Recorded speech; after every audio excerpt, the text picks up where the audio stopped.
पास, आओ मेरी बाहों में समा जाओ, घबराओ मत। कहती हुई वो सफ़ेद पोश लड़की सच में उसे अपनी बाहों में भरकर इसी खिड़की से साए साए हवा के साथ लेकर उड़ जाती है। हा हा हा हा, ये कैसा मजाक था राधा, रोज वही बच्चों वाले किस्से। तुझे सच में मुझे बुद्धू बनाने में मजा आता है या फिर तू सच में इन भूत प्रेतों पर यकीन करती है? तनुजा अपनी रूममेट राधा को छेड़ते हुए कहती है। जा, नहीं सुनाती अब तुझे कोई भी कहानी। सब मुझे यूं ही नजरअंदाज करते हैं और तू भी कर रही है। कोई भी मेरी बात नहीं सुनना चाहता। राधा उदास होते हुए फिर से मुंह लटका लेती है। तनुजा और राधा को मिले हुए अभी कुछ ही समय बीता था। दोनों में जल्द ही बड़ी गहरी दोस्ती भी हो गई। तनुजा अपने काम से काम रखने वाली ब्राइट स्टूडेंट थी। कॉलेज में भी वो ज्यादा किसी से मतलब नहीं रखती थी, बस कॉलेज से घर और घर से कॉलेज। हॉस्टल में पहले तो वो बहुत डरी थी, क्योंकि 3 मंजिल के उस इमारत में सबसे ऊपर वाले मंजिल पर तनुजा को कमरा मिला था। बाकी वहाँ के सारे कमरे खाली थे। लेकिन जब तनुजा ने राधा को अपने पार्टनर के रूप में पाया तो उसे तसल्ली के साथ साथ अच्छा भी लगने लगा। आज पूरा 1 हफ्ता गुजर चुका था। राधा उसे रोज भूत चुड़ैल के किस्से सुनाती थी। आज पढ़ाई करते करते कुछ ज्यादा ही देर हो गई तनुजा को। घड़ी रात के 1 बजने का इशारा कर रही थी। कमरे में अंधेरा था। तनुजा की टेबल पर उसकी लैंप की रोशनी सिर्फ किताबों पर ही बिखरी थी। तभी उसे बाथरूम में पानी की बूंदें टपकने की आवाज आने लगी। तनुजा बाथरूम में जाकर जैसे ही लाइट जलाने के लिए स्विच को छूती है, उसका हाथ जैसे किसी ने स्विच पर चिपका दिया हो। तेज झंझनाहट से उसने अपना हाथ पीछे खींच लिया। तब तक बाथरूम में उजाला भी हो गया था, लेकिन पानी की टूटी से कोई पानी नहीं टपक रहा था। फिर भी उसने टूटी को कसकर बंद कर लिया और कमरे में आ गई। फिर से किताबों के पन्ने पलटने लगी। फिर से वही। इस बार उसने संभलते हुए बटन की तरफ हाथ बढ़ाया, ये सोचकर कि इस बार वो लाइट बंद नहीं करेगी, जलाकर ही रखेगी। इस बार उसे बिना कोई झटका लगे लाइट चल गई। फिर से इस बार भी टूटी से पानी नहीं टपक रहा था। लेकिन जैसे ही वो मुड़ने को हुई, बाथरूम में लगे छोटे से शीशे में उसे किसी की परछाई दिखी। तनुजा घबराहट में वहीं दरवाजे पर गिर गई। वो सोती हुई राधा को आवाज लगाना चाहती थी, पर जैसे उसकी जबान सूख गई हो। उसके माथे पर पसीने की बूंदें और शरीर बेजान सा हो गया था। सुबह जब वो उठी तो अपने बिस्तर पर सही सलामत थी। जब रात वाली घटना राधा को सुनाई तो वो खिलखिलाकर हंसने लगी।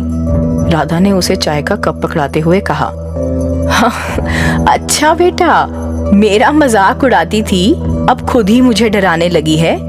तनुजा को अभी भी विश्वास नहीं हो रहा था कि वो सपना था या सच में हुआ था। घड़ी में देखा तो सुबह के 6 बज चुके थे। 9 बजे से राधा का एग्जाम था। वो सब कुछ भूलकर तैयार होकर कॉलेज के लिए भागती है। कमरे में वापस आते ही तनुजा ने देखा राधा तो है नहीं। शायद उसकी क्लास होगी सोचकर वो लेट गई। उसकी आंखों में नींद आने को ही थी कि तेज हवा का झोंका उसके शरीर को छूकर निकल गया। तनुजा ने सर से पांव तक चादर को तान रखा था। तभी उसे लगा कि कोई पैर से उसकी चादर को धीरे से सरका रहा है। तनुजा की आंख खुल गई। उसका गला सूखने लगा। घबराहट से गले में घुटन महसूस होने लगी। उसने पानी के जग की तरफ हाथ बढ़ाया तो पानी का जग नीचे गिर गया। तभी राधा आ गई। पानी का गिलास पकड़ाते हुए बोली, अरे अरे अरे, क्या हुआ तुझे? तू ठीक तो है? इतनी नींद में है कि पानी का जग ही गिरा दिया। आजा, पहले कुछ खा लेते हैं। कल रात भर सोई नहीं थी ना, आज इसीलिए नींद ज्यादा आ रही होगी तुझे। चल, कल तेरा एग्जाम भी नहीं है। आज मस्त आराम कर, पढ़ाई कल कर लेना। राधा के आने से तनुजा निश्चिंत होकर खा पीकर फिर से सो गई। गहरी नींद में जाते ही उसे लगा कोई उसकी चारपाई के पास आकर खड़ा है। आंख खोलकर देखा तो ओह, ये तो वही है जिसके किस्से राधा सुनाया करती है। सफेद कपड़े, बाल बिखरे हुए, लंबी बाहें, जिसे फैलाकर तनुजा को अपनी बाहों में भरना चाहती थी। बड़ी मधुर आवाज में उसने कहा, आओ आओ मेरी बाहों में समा जाओ, आओ तुम्हें जन्नत की सैर करवाऊं, आओ यहाँ बहुत अच्छा लगेगा। बोलते हुए वो साया तनुजा का हाथ पकड़ती है और हवा के बहाव के साथ उसे खिड़की के बाहर ले जाने की कोशिश करती है। तभी तनुजा का अलार्म बज उठा, जिससे वो लड़की तनुजा का हाथ छोड़कर भागती है। तनुजा का हाथ खिड़की की कुंडी से रगड़कर चोट खा जाता है। अलार्म की आवाज से तनुजा की नींद टूटी और उसने फौरन उठकर खिड़की के पास झांका। कोई नहीं था वहां। फिर उसने अपने हाथ को देखा तो चोट लगी हुई थी जिसमें से खून बह रहा था। ये देखकर तनुजा के होश उड़ गए। वो पूरे पसीने में तरबतर हो गई। खुद को संभालते हुए फटाफट उठी और कॉलेज के लिए भागी। क्लास खत्म होते ही उसकी सहेली सोनम उसे मिलती है। क्या हुआ तनुजा, तुझे इतनी देर से क्यों आई तू? तेरी तबीयत तो ठीक है ना? तनुजा का सर पहले से ही घूमा हुआ था, इसीलिए उसने सारी बातें सोनम को एकदम सुना दी। सोनम एकदम हक्की बक्की रह गई। क्या? हॉस्टल? तू हॉस्टल में रह रही है? हाँ, गांव से आने में समय लगता था ना, थकान बहुत ज्यादा हो जाती थी तो। अच्छा, तो तू कहीं कन्यापीठ हॉस्टल में तो नहीं रुकी हुई? वो भी सबसे ऊपर वाली मंजिल पर? हाँ, मैं उसी में हूँ। क्यों, क्या हुआ? तू पागल है क्या? तुझे अगर रहना ही था तो मेरे घर में रह लेती। हॉस्टल में जाने की क्या जरूरत थी? यार समझा करना, वो फिर सही नहीं लगता। अरे अब सही गलत छोड़ और चल मेरे साथ। उस भूतिया हॉस्टल में लौट कर मत जाना। भूतिया हॉस्टल? कैसी बातें कर रही है? मैं पिछले 2 हफ्ते से वहां रह रही हूँ, कोई भूत नहीं है वहां। हाँ जी मैडम, आपको अपनी दुनिया से फुर्सत मिले तब तो जानोगी ना। तुम वहां पहुंची कैसे बाय द वे? मुझे एक कमरे की जरूरत थी तो उसकी तलाश में कॉलेज के सबसे पास जो हॉस्टल दिखा मैं वहीं चली गई। वहां पर ढिंगरा मैम ने सारी फॉर्मेलिटीज पूरी कराई और वेरिफिकेशन के बाद मैं वहां रहने लगी। ढिंगरा मैम ने ही मुझे कमरे की चाबी दी थी। और तू तो कुछ और ही कहानी बता रही है, बिल्कुल राधा जैसे। ओए, अब ये राधा कौन है? वही मेरी रूममेट। देख तनुजा, अभी भी समय है बात मान। अनर्थ हो इससे पहले तू चल मेरे साथ। ऐसे कैसे सोनम? मेरा सारा सामान, सारी किताबें, सब कुछ वहां पड़ा हुआ है। तूने इतना बोल दिया तो मैं तेरे घर रह ही लेती हूँ, लेकिन मैं पहले जाकर अपना सामान तो ले आऊं। कहीं मत जा, अब वापस मेरी किताबें पढ़ ले, कपड़े भी तू मेरे इस्तेमाल कर ले। अब वहां लौट कर मत जा। डर मत सोनम, मैं बस यूं गई और यूं आई। तू आएगी क्या मेरे साथ? अच्छा ठीक है, मैं गेट के अंदर नहीं जाऊंगी लेकिन। अच्छा ठीक है बाबा, मत जाना, मैं जल्दी ही आ जाऊंगी। जब तनुजा सोनम के साथ हॉस्टल जाती है तब उसे वो हॉस्टल पूरा बदला हुआ दिखता है। वो इतने दिनों यहाँ थी तब तो इस तरीके की एंट्री गेट नहीं दिखी उसे। तनुजा सीधा रिसेप्शन पर जाती है। वो रिसेप्शन भी उसने पहली बार ही देखा था, क्योंकि वो तो सीधा ढिंगरा मैम के कांटेक्ट से आई थी और बाहर की सीढ़ियों से सीधा अपने कमरे तक। फिर खाने का प्रबंध भी राधा ही करती थी। खैर, रिसेप्शन पर वो ढिंगरा मैम के बारे में पूछती है। जहाँ बैठी रिसेप्शनिस्ट ने तनुजा को जवाब दिया कि यहाँ तो कोई ढिंगरा मैम रहती ही नहीं। और राधा है क्या मैम यहाँ पर? Maths first year? माफ करिए मैडम, इस नाम का यहाँ कोई नहीं है। अरे गौर से देखिए ना मैम, सबसे ऊपर वाली मंजिल पर रहती है वो। माफ करिएगा, राधा नाम की कोई लड़की यहाँ नहीं है। और जिस ऊपर वाली मंजिल के बारे में आप बात कर रही हैं ना, पिछले 5 सालों से यहाँ काम करती हूँ। अभी तक तो खुला नहीं और ना ही वहाँ कोई आता जाता है। खुला नहीं मतलब? जी मैडम, शायद कुछ दुर्घटना के चलते बंद करना पड़ा था। ओह, तनुजा बुझे मन से जाने लगती है। अचानक मुड़कर कहा, अच्छा कमरा नंबर 8 की चाबी तो दे दीजिए, मेरा सामान और किताबें रह गई हैं वहाँ। मैम मुश्किल है, वहाँ की चाबी तो नहीं मिल सकती। तनुजा हॉस्टल से निकलकर उन सीढ़ियों को ढूंढने की कोशिश करती है जिससे वो रोज कमरे में आने जाने के लिए इस्तेमाल कर रही थी। बिना किसी को इन्फॉर्म किए वो अकेले बिल्डिंग के पिछले हिस्से में चली जाती है। शायद यहाँ किसी का आना जाना नहीं था, तभी तो इतनी बड़ी बड़ी झाड़ियाँ उगी हुई थी, जिसे देखकर तनुजा भी मान लेती है कि तो सच में कोई भूत ही है। जैसे ही वापस जाने लगी तभी झाड़ियों के पीछे उसे टूटी फूटी सीढ़ियाँ दिखीं। सीढ़ियाँ इतनी खराब हालत में थीं कि उस पर कदम रखने का मतलब था हादसे को दावत देना। तनुजा सीढ़ियों को जैसे तैसे पार करके एक लंबी गैलरी में आकर रुक जाती है। मकड़ी के भयानक जालों के बीच ऐसा लग रहा था जैसे सदियों से यहाँ किसी इंसान का आना जाना ना हुआ हो। उस फ्लोर के सभी कमरों के दरवाजों पर ताले लगे हुए थे। उसने फटाफट अपना कमरा नंबर 8 देखा और उसके दरवाजे के आगे खड़ी हुई। देखा दरवाजे पर बड़ा सा ताला लगा हुआ है जिस पर सरकारी सील जड़ी हुई थी। तनुजा को अपनी आंखों पर यकीन नहीं हो रहा था, साथ ही कुछ अजीब सी हवा उसे बेचैन कर रही थी। तभी जोर का झोंका एक और से आया और कमरा नंबर 8 का दरवाजा अंदर से भड़काने लगा, जैसे कोई दोनों हाथ से पूरी ताकत लगा के अंदर से पीट रहा हो। तनुजा वहां से भागने ही वाली थी कि एक अजीब सी भर्राई आवाज सुनकर रुक गई। कोई लड़की बुरी तरीके से रो रही थी। मत जाओ, खोल दो मुझे, मत जाओ यहाँ से, अपने साथ ले चलो या तो मेरे साथ रहो, प्लीज खोल दो मुझे, ये मुझे बहुत डर लगता है, प्लीज। जोर जोर से सिसकियां पूरे गैलरी को भयानक बना रही थी। तनुजा अपनी जान बचाकर भाग जाती है।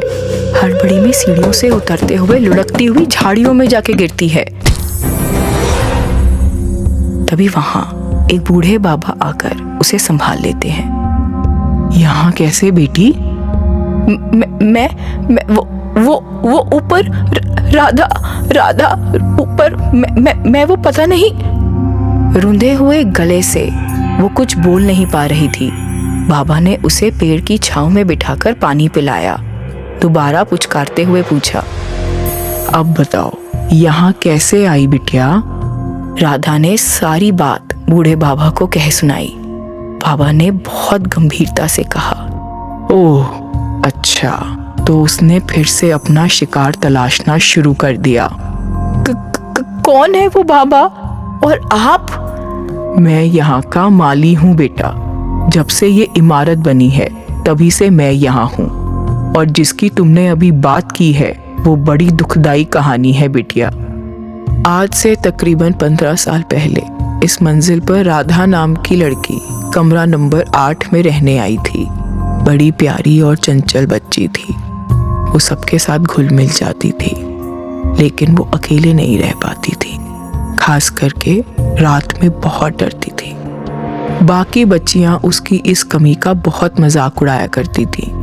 उसे डराने, तंग करने के लिए नए नए तरीके ढूंढा करती थी। एक दिन राधा की रूममेट छुट्टी पर गई हुई थी। तभी बाकी बच्चियां पहले से योजना बनाकर उसके कमरे के बाथरूम में छुपकर बैठ गईं और आधी रात को मौका मिलते ही उसकी चारपाई के आसपास डरावनी शक्लें बनाकर खड़ी हो गईं। राधा उनसे इतना डर गई कि खिड़की से छलांग लगा दी और ये मजाक उसकी मौत का कारण बन गई। तब से इस मंजिल को बंद कर दिया गया। रोने और सिसकियों की आवाजें रात भर शोर करती हैं। अलग अलग हरकतों से सबको बहुत परेशानी होने लगी।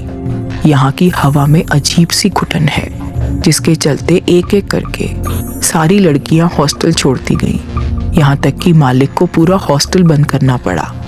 सालों बाद बड़ी पूजा करवाने के बाद ऊपर वाला माला छोड़कर फिर से हॉस्टल को शुरू करवाया गया। लेकिन राधा अभी भी समय समय पे लोगों को अपनी तरफ आकर्षित करती है। तुमको भी उसने अपने झांसे में ले लिया था, लेकिन अब सब कुछ भूल जाओ और यहाँ से जल्द निकल जाओ। तनुजा डर से थरथर कांप रही थी। वो बार बार उस खिड़की को देखती जा रही थी जहां से राधा ने छलांग लगाई थी। अचानक उसने वही सफेद साया देखा। वो तनुजा को दोनों हाथ फैलाकर अपने पास बुला रही थी। तनुजा बाबा के पीछे डर के मारे दुबक गई। डर मत बेटा, इसे मैं रोकता हूँ। मुझे पता है ये कैसे मानेगी। बाबा ने हाथ में कुछ भस्म लेकर खिड़की की तरफ उड़ा दी। साया सच में तड़पता हुआ खिड़की के अंदर दुबक गया। अब तू बेटा जा, लेकिन दोबारा यहाँ तो क्या इस इमारत के आसपास भी मत गुजरना। जाती हुई तनुजा को रोकते हुए बाबा ने पूछा, अरे बेटा, ये तेरे हाथ में चोट कैसे लगी? बाबा, खिड़की में वो जब साया मुझे खींच रहा था ना, तभी। अच्छा, कोई बात नहीं, इस पर मरहम मत लगाना। ले ये भस्म, इसी का लेप करती रहना, नहीं तो इस घाव की महक तुझे किसी भी तरीके से ढूंढ लेगी। इस भस्म को इस जख्म से बिल्कुल हटने मत देना। कहकर बाबा तनुजा के सिर पर हाथ रखते हुए उसे जाने के लिए कहते हैं। इधर गेट के बाहर इंतजार करती सोनम उसे देखते ही गुस्से से भड़क गई। ओहो, इतनी देर लगा दी तूने। खड़े खड़े मेरे पैर सुन्न हो गए और तेरा सामान तो लाई नहीं तू। तनुजा बिना कुछ बोले सोनम के साथ चली जाती है। तनुजा सोनम के घर तो आ जाती है, लेकिन बेसुध सी ना किसी से कोई बात करती है और ना ही खाना पीना खाती है। रात में डिनर पर भी जब सोनम की माँ ने खाने के लिए जबरदस्ती की तो वो रोने लगी और बिस्तर में जाकर तकिए में मुंह छुपाकर सो गई। सोनम जब कमरे में गई तो तनुजा सो चुकी थी। उसने तनुजा के हाथ में चोट देखी और उस पर लगे भस्म को गंदगी समझकर साफ करते हुए मरहम लगा दिया और तनुजा के बगल में खुद जाकर सो गई। रात के तकरीबन 1 बजे सोनम को तनुजा के तड़पने का एहसास हुआ। उसने लाइट जलाई तो तनुजा का चेहरा नीला पड़ा हुआ था, जिस पर उभरी पसीने की बूंदें एक अजीब सी नारंगी रंग की थी। तनुजा अपनी गर्दन को बार बार झटकती हुई कुछ कहने की कोशिश कर रही थी, लेकिन आवाज उसके गले में ही अटकी हुई थी। सोनम उसे जगाने की लाख कोशिश करती पर सब बेकार। तनुजा के हाथ पर चोट का निशान अब उसके पूरे शरीर में फैल चुका था।